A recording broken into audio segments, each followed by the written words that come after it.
Hey everyone, Adam here, So Wizard Podcast. I'm sitting down with Jerry Carita to talk about his new comic, Cicada Samurai. How you doing, Jerry? I'm doing really well. How are you? I'm doing good. Thanks for coming on. Thanks for having me, man. I'm really this whole process of doing these interviews is it's a lot of fun. It's really funny. You got we're talking right now. It's like 1 PM. I have another one sometime down the road at like 11:30 PM on a Saturday night. Oh wow! For an hour, like it's scheduled until 1 o'clock in the morning. It's kind of crazy, but it's a lot of fun. I'm having a really great time. Is this your first big I guess press push, for a lack of a better term, for a comic? Yeah, I mean, I'm a TV producer by day, so I've done press, I've done interviews and stuff, but never like you have 30 days to fund your comic book, so you're going to do a bunch of a lot of talking every day. And you're setting it up mostly yourself. Yes, yeah. I've never been the person having to do the interview all the time. It's cool. Yeah, though. Awesome. Yeah, it is. It's you're talking about your art, so your own work. Yeah, it's a lot of fun for sure, and that's actually why I did it. I'm a reality TV producer, and I grew up watching scripted TV, and that's kind of the thing I was always into as a kid.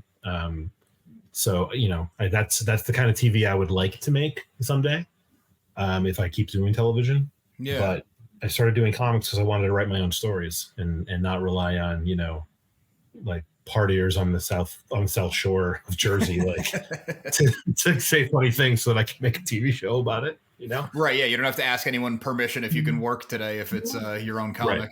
That's it. You just write your story, man. Kind of a weird offshoot, but were you a producer on Comic Book Men? I was. That's how this whole thing got started, actually. Yeah, do you know the company Blue Juice Comics? Yeah. So those are buddies of mine, and that company formed on the set of Comic Book Men. So I knew there was like some connection to those guys because I've been listening to Tell 'em Steve Dave for 10-12 years. So yep, it's a great show. So Walt Flanagan did one of my covers for Cicada Samurai. Oh, very cool. Okay. Yeah, Walt's a buddy. No, it's fine. Walt's a buddy. We so Blue Juice Comics started on set. It was the audio mixer, the cinematographer, the assistant camera operator, and me, and like we all kind of just started talking about comics. I didn't grow up reading them. I started reading comics on the set of Comic Book Men. So I was 10 hours a day in the comic book store watching these guys argue about, what would you do if you found a pile of Superman's poop, and like these funny conversations. And I started to really get into it. So I started reading. The first comic series I read was The Walking Dead. Because it was very cool. AMC, and it was around on set all the time. But they started Blue Juice Comics, fast forward, 10 years or 9 years or something like that. And I started working with them more recently. And then this year launched my own imprint that I'm working with them a lot still. And Thorny Comics, which is me, is still associated with Blue Juice. And when I go to put my books in stores down the road, it'll be with Blue Juice. Those are all still buddies of mine. But Blue Juice publishes all the Tell 'em Steve Dave, all their books. Okay. So War of the Undead, anything you get from the Patreon and Tell 'em Steve Dave, Blue Juice is the publisher for those. Oh, very cool. All right. Yeah, it's like a full circle. I was listening to them on Monday, and they mentioned Cicada Samurai. I'm like, that sounds real familiar. I'm pretty sure I'm talking to that guy this week. Yeah.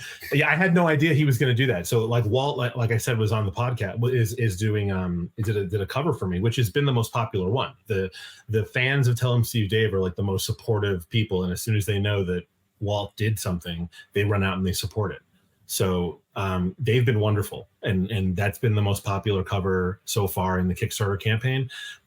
Brian Johnson, I think, is just on our mailing list, so he knew about the book and then mentioned it. And if you heard it on the podcast, Walt was even like, "Did he ask you to say something about that?" Yeah. And Brian was like, "No, I just got an email that they got a new book out, so I thought I'd mention it." But I didn't ask for a plug. But Brian's just they're all great. They're such like good dudes. The whole group, the whole gang. Yeah, that's really cool because that's what's so fun about like this podcast world is like you listen to somebody enough for 10 years, very few people are keeping up an act for that long and that well. So you get to know people.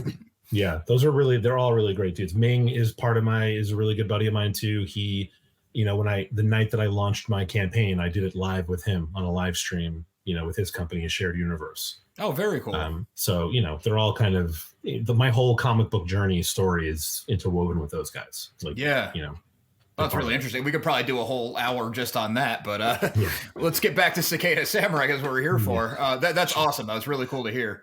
And it's also really cool to hear that that's how you got into comics, because a lot of the indie comics creators I talked to were like, been reading comics since I was 3. It was only a matter of time. Where for you, you have like a little bit of a different path in. Yeah, that's sort of like what the comic is about a little bit too. Like I came to comics, I was already a parent. I already had kids of my own, very young. My oldest is 12 now. But when I really started reading comics, and getting into it, I don't have those comics. You know how like everyone has that. I have this with movies. Like my favorite movie. This is so silly to say out loud, but one of my favorite movies is Roadhouse. Okay. And I really think it's because I saw it when I was probably 12 years old, when I was way too young to see it. Yeah. And I just remember like 3 things. I remember like the girl who dances and takes her clothes off, and when you're 12, that's a really big deal, right? I remember Patrick Swayze like ripping that guy's throat out in that ludicrous scene, and then I remember, and that's it. Like I barely remembered anything else about the movie, but I had this like warm feeling about it, Yeah. And I think a lot of indie comics creators, especially, have that same kind of warm feeling about comics they read when they were a kid, and whether they were like good or bad, they just loved the genre, And I didn't have that. I had TV as a kid. That was like Star Trek was my geeky thing when I was a kid.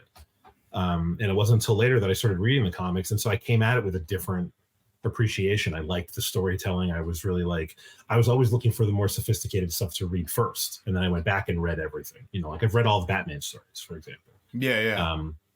I went back and did my history, but the things I like reading are the more recent ones, and all the stuff on Kickstarter, all these like books that are ongoing things, on Kickstarter. So my whole experience has been like taking my adult life and putting that into comics. I think a lot of people write about teenagers. Yeah, that's a good point too. Yeah, that's kind of the age group you're targeting, so it seems like an easy thing to write for. Yeah, and so that's it. So that's what the story's about. I'll pitch it now. I'll pitch the book. Absolutely. So Cicada Samurai is it's about it's a cicada. So they are the insects. It's not a samurai dressed like an insect. They are this big. So it's the cicada, and they emerge every 17 years. And in real life, these insects are stupid. They're just defenseless, dumb. If you live in the Northeast, especially, you see them every 13 years, 17 years, and they're just thousands of them everywhere. And you kick them, they can't fly. Like they're defenseless. They can't bite you. They can't defend themselves, or they're like dopey creatures. And so and they get to live above ground for like a few weeks, and then they drop dead. They're essentially above ground long enough to mate and die, and that's make a ton of noise. Make a ton of noise. It's like one big high school party. You know what I mean? Right. 17 years kept in the house, and then suddenly mom and dad go, okay, you can go out. So that's who those characters are. And I thought there should be one cicada who's an immortal, who has lived through this before, knows something about life like a parent, and his job is to keep all of these idiots safe. And so I have a 12-year-old now, and I have a 12-year-old, 10-year-old, and a 7-year-old. And my 7-year-old, I swear, is just constantly trying to kill himself. That's like he's constantly like chasing a ball into traffic, like he's that kid, And so just keeping 3 kids alive is such a challenge. So you get a lot of anxiety with your kids, and then so I thought, well, what if I had to keep 1 million of them alive, and they were all like going to one big party at the same time, and there are all these other monsters that try to eat them, which is real. Foxes, birds, badgers. There's a cicada killing a hornet. There are other insects. Praying mantises eat a ton of them. There are all these giant monster-looking things that kill a ton of these cicadas. So that's kind of where the whole thing came from. I took all my anxiety about parenting and turned it into a samurai who has to keep 1 million teenagers alive.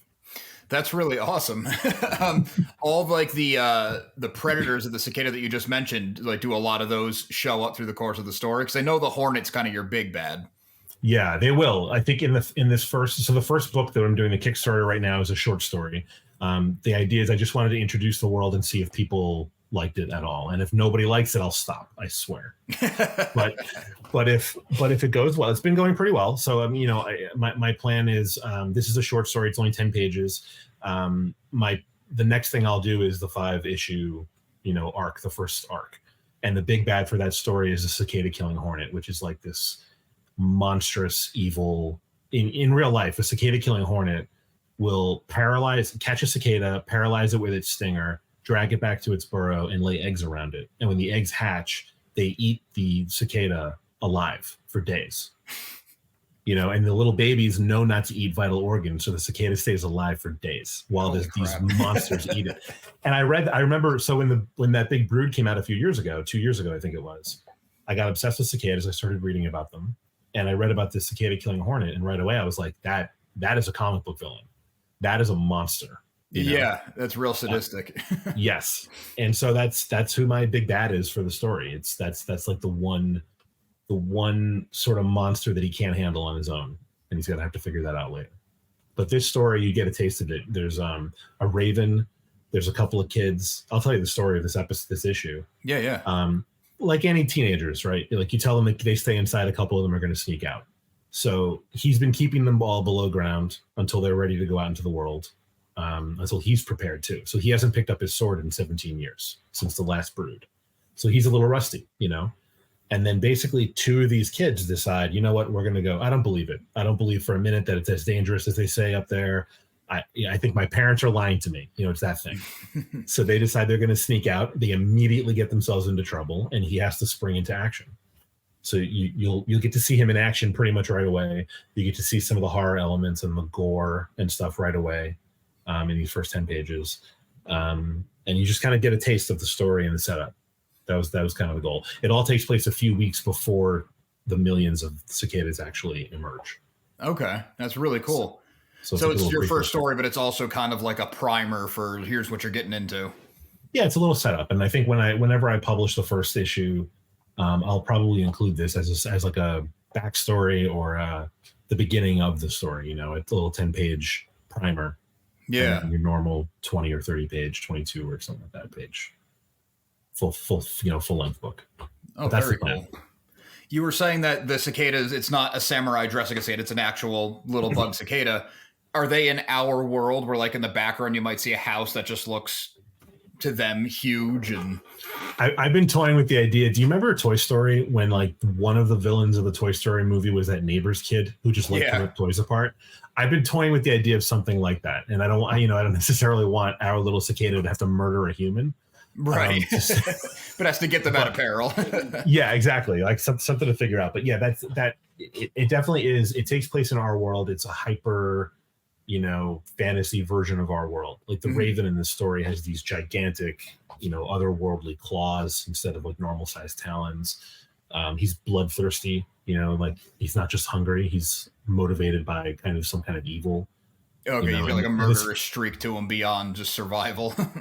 Yeah, exactly. The monsters are all monsters. They're real monsters, and that's kind of the whole thing. Is that there are real dangers in the world, and so listen to your parents, kids. Right. It's kind of cool that you get to almost take take a little bit of a trip into like kind of dystopian story tropes too, with the kids who are like, no, the air outside is not poison. No, I'm not going to walk out and get eaten by a monster. Like you kind of get that world also. Yeah, like a little bit they've been trapped. I've been trying to do that where you're telling the story from their perspective too, and thinking about how they would feel. When you were a teenager, if your parents were like, you're grounded, all you could think about is what you could be doing if you could go out. That's all. Right. Even if it's like for one night, you just be watching TV anyway. The fact that you can't go out. The fact that you can't is like right away. It's like there's I forget who the comedian was, but someone did this bit about there used to be these signs in the New York City subway system that said no spitting. And I never thought about spitting until I saw the sign. And now I was always like, well, now where am I going to spit? It's all I can think about now. Right. Is how watery my mouth is right now. You know what I mean? Yeah. It's like that. So you tell kids they can't go out and that's all they want to do. And so they're anxious. They can't wait to get above ground. They're going to get up there. They're going to do stupid things to get themselves in trouble. And, but it's all in the name of the Cicada Samurai has been around for 100 years. So he's done this for 6 generations. Mm-hmm. These kids are going to get above ground and they literally have 2 to 3 weeks to live before they drop dead. And they know that. So they're just waiting for the party to start, Right. And that's it. They get 3 weeks and then that's it. They get enough time to mate and drop dead. So they know that they have a short life and they know they have to go above ground, experience as much as they can in as short a period of time as they can. And that's, again, when you're a kid, you feel like the world is going to end tomorrow. So you have to live for today all the time, live life to its fullest. So that's what they're trying to do. And so he's just got to try and keep enough of them alive that there is going to be another brood 17 years later.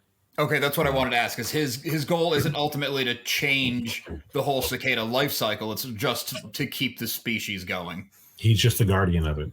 you know, and it's also sort of like it all kind of keeps tying back to me anyway, to being a parent. Like there's nothing that prevents me from just saying I'm out and just leaving.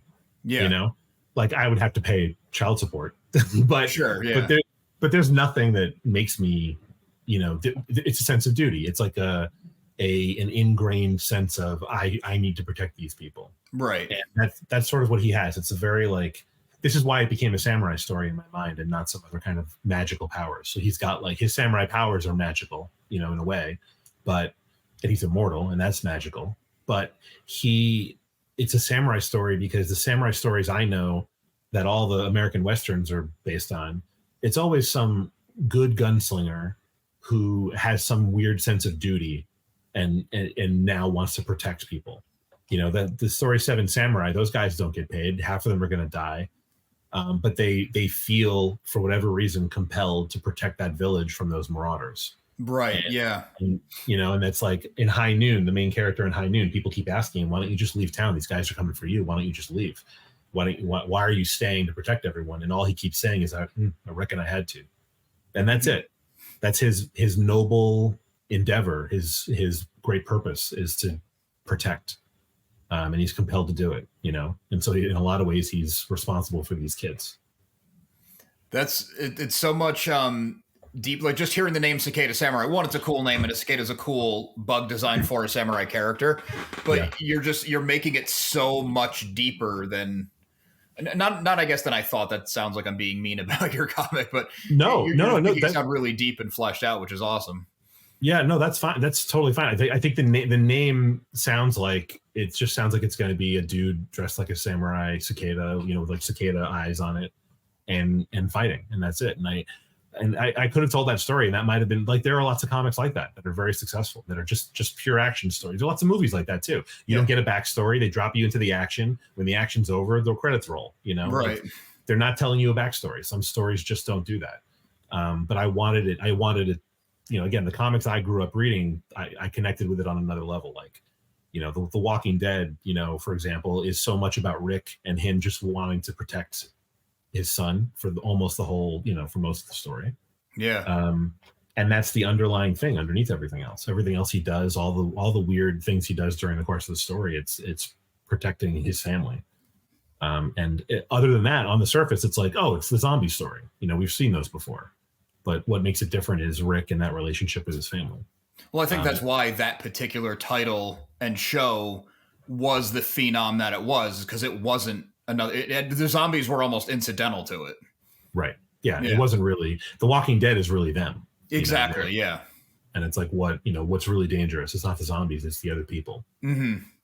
And I would imagine for you, like to look at the other side of Cicada Samurai, now you have this outlet where you can pour all of your thoughts, all of your duty, maybe insecurities, like everything that's going through your mind, you know, a million times a second. You have this thing to channel it into, which is probably pretty cathartic. It's awesome, and it's also like the character is going to fail. You know, there's no way that you can keep a million teenagers alive who are all trying to party and have a good time above ground with all these predators around. You just can't do it. So he's going to fail. And, you know, in my hope is he does, I can read about it and have that whole experience, but that I don't fail, you know, that I don't fail personally, like with my own actual kids. Right. You know, but yeah, it's definitely cathartic. And it's funny because, you know, again, it's kind of horror. It's a serious sounding story, but I'm trying to be funny about it too. So when you read it, the narration that is the main character telling the story of this whole thing, it sounds like a parent complaining about these pesky kids. They don't listen. Like, they never listen, you know. You warn them, they never fucking listen. Like, you know, it has that feeling that, like, you know, if they would just all do what I want. But he doesn't also want them to go out and experience the world and all that stuff. After 6 generations of this, he has to be kind of jaded, but also know, like, they have to live their lives. Right. And that's it. And because they only have a few, he gets to live forever, you know, which is a curse and a blessing. But they only have a few weeks. They have to cram everything into that few weeks. Yeah. That's also a really cool contrast where he has maybe too much time. You know, there's a lot of stories about immortals who are like, that's the curse. Is like, I can't Right. feel enough to die. Like I can't, but they have the total opposite problem where like, you know, could we meet in the middle somewhere? Yeah. I've been thinking about that too, because he, you know, like I said, I think in my story, he's been around for 6 generations. So it's about 100 years, a little over 100 years. And that means though, that at some point he was a normal cicada. You know, 6 generations ago, he was born. He thought he was going to die in a few weeks. He lived his party life. And then for whatever the backstory is, whatever happened, he was imbued with these powers. And now he lives forever. So a lot of these kids are like his great grandchildren, you know? Yeah. Or grand nieces and nephews, at least, if he, you know, took on the powers before mating and creating his own bloodline. These are all nieces and nephews. A lot of them are nieces, great grand nieces and nephews, probably thousands of them at that point, that many generations later. Yeah. So it sort of is his family. But he is going to keep seeing his family grow old and die over and over again. You know, yeah. So he also has that curse of like, well, I can't get too close to these kids because I know best case scenario, 3 weeks and it's over. And he already watched everyone he ever knew die around him. Right. But that said, they also all, you know, remind him of the kids he grew up with and his family and friends. So it's a lonely life being alone, you know, a lone samurai. You set up so many angles. You could go everywhere with this thing. And, you know, I think that a lot of it is backstory and some of it will, you know, like I think in all stories, some of it won't really figure in that much. Sure. Into the larger story. But, you know, him being lonely, him wanting to, at some point he'll have to pass the mantle. He can't do this forever. You know, there was an immortal Cicada Samurai before him.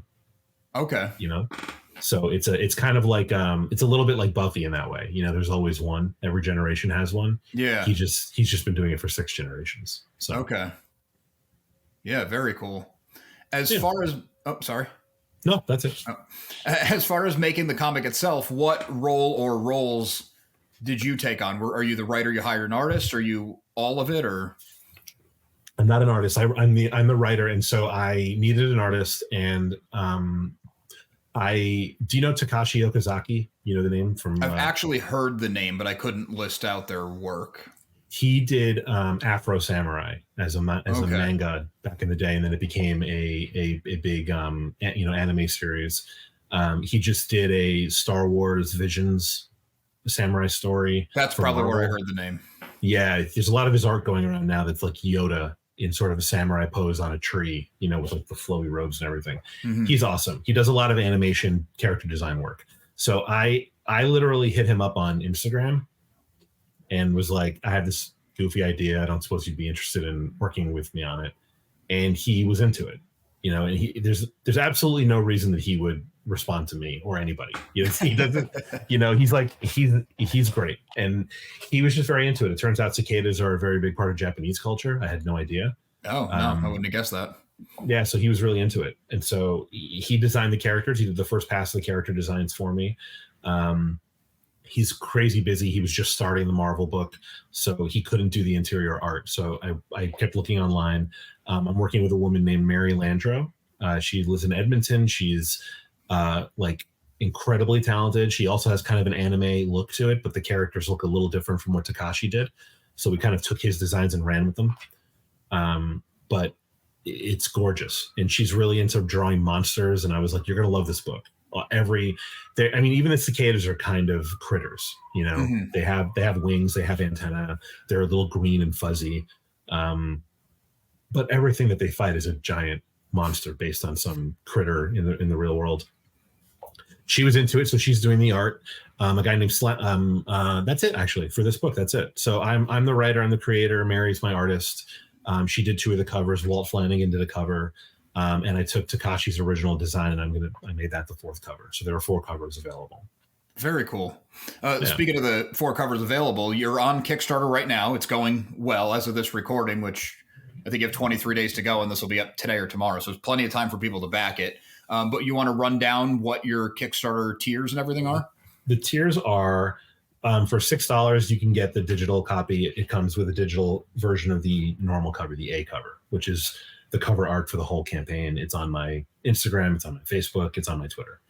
For $10, you get the normal A cover. That's Mary's. It's actually the first time I saw the character fully drawn out was this cover. Okay. And that's that. For $20, there's one of 3 different variant covers. You get the Takashi one, which is it's his original design. It was colored by Slemmet Mugiono, who's a colorist I work with a lot. So that's his cover. That's the original character design. You can get the Walt Flanagan cover, which is like so deliciously bloody. Like I don't know how much you've seen Walt's art. I know you're a fan of the podcast. Yeah. It's just, he loves the old school, like Universal monsters. And then he loves just crazy, bloody, dismembered characters and things. Yeah. So it's this, like, I think it's a beach. It's like a blood-soaked, it's like a patch of dirt and grass that just is covered in blood and has like disembodied half-human monsters around, with our character also covered in blood. And then the third one is another cover Mary did, which is the Raven. It's the bird that's the monster in the story. With our cicada, so you kind of get a sense of perspective.